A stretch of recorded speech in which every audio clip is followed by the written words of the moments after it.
In one of the earlier sessions, I mentioned the ayah in Surah Al-An'am and the ayah in Surah Yunus. وَإِن يَمْسَسْكَ اللَّهُ بِضُرٍّ فَلَا كَاشِفَ لَهُ إِلَّا هُوَ, and in Surah Yunus, وَإِن يُرِدْكَ بِخَيْرٍ فَلَا رَادَّ لِفَضْلِهِ. That if Allah Azza wa Jal wants good for you, or Allah Azza wa Jal wants to touch you with something, nothing can remove it but Him. And if Allah subhanahu wa ta'ala wants good for you, there is nothing that can repel His virtue or His bounty. I mentioned this ayah, and now I want to mention to you another ayah.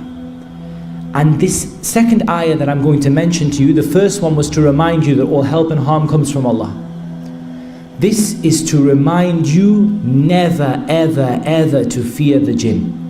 And if you find yourself fearing the jinn, I don't say read this ayah as a sunnah, that the ayah is a sunnah that you read when you fear the jinn. I'm not saying that.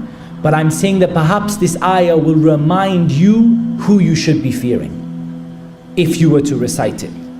إِنَّمَا ذَلِكُمُ الشَّيْطَانُ يُخَوِّفُ أَوْلِيَاءَهُ فَلَا تَخَافُوهُمْ وَخَافُونِ إِن كُنتُم مُؤْمِنِينَ. This is only the shaitan who makes you fear his allies. The shaitan wants you to fear the jinn. He wants you to fear his allies. He wants you to be so terrified.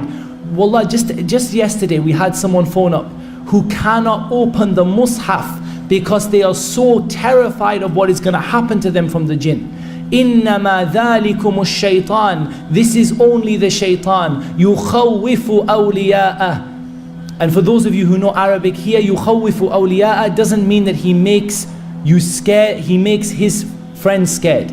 It means يُخَوِّفُكُمْ أَوْلِيَاءَ. He makes you scared of his allies. He makes you scared of the jinn. What does Allah Azza wa Jal say? فَلَا تَخَافُوهُمْ. Don't be scared of them. وَخَافُونِي. Be scared of me. إِن كُنتُم مُؤْمِنِينَ. You should be scared of the creator of the jinn, who can touch you wherever you are. You can run and you can escape the jinn. You can run and escape the hands of the people, but wallahi you can't run and escape Allah subhanahu wa ta'ala. So keep in your mind this ayah. This ayah is in Surah Al-Imran, ayah number 175. Indeed, this is only the shaitan who makes you scared of his supporters, so do not fear them, but fear me if you are truly believers.